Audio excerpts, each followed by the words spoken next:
Hapa unaponiona, where you see me, unaponiona, as you see me, hata ndugu zangu, even my relatives, hata wazazi wangu, even my parents, hawana jibu. they have no answer. Nimefikaje hapa? How did I reach here? Wao wanachokiona ni matokeo, what they see is the result. Na kilichofanya and what wanielewe sio kile nilichokifanya.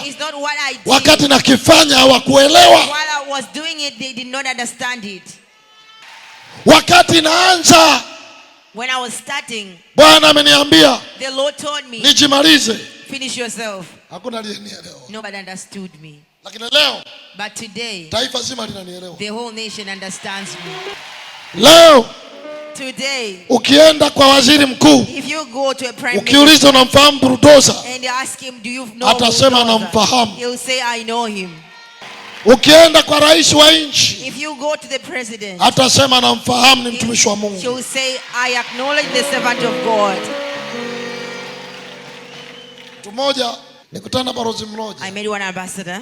Hapa Dar es Salaam. Here in Dar es Salaam. Ni balozi mmoja wa nchi wa Tanzania lakini nchi fulani. He is an ambassador of Tanzania but a certain country. When I met him, was greeting me. Alikuwa hajawahi kuonana na mimi. He never saw me. Anasema bana, he says, nimeenda Uarabuni. I went to Arab. Nilichoshangaa, and what I was surprised, watu wananiambia, people were telling me, utatupeleka kwa Mwamposa? Will you take us to Mwamposa? Nimeenda Uarabuni. I went to Arab, in Oman. Watu wananivamia. People, they are coming to me. Watu wananiambia, they are telling me, utatupeleka kwa Bulldozer? Will you take us to bulldozers?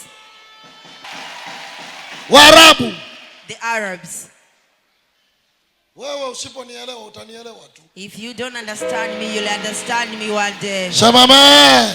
Say amen. Nasema usiponielewa utanielewa tu. I'm saying if you don't understand me, you'll understand leo me. Hii, today, ukienda, if you go Msumbiji, to Mozambique, Zambia, Congo, Zimbabwe, America, China, kuna watu wananielewa. There are people, they understand me. Ningeshikilia if I would have mawazo ya familia yangu, onto the thoughts of my family, wangenielewa familia, if the family na inawezekana hata leo wasingenielewa. Maybe even today they would have never. Kwamba huyu naye hakuna maendeleo, that this one also has huyu naye hakuna anachofanya. There's nothing that he does here.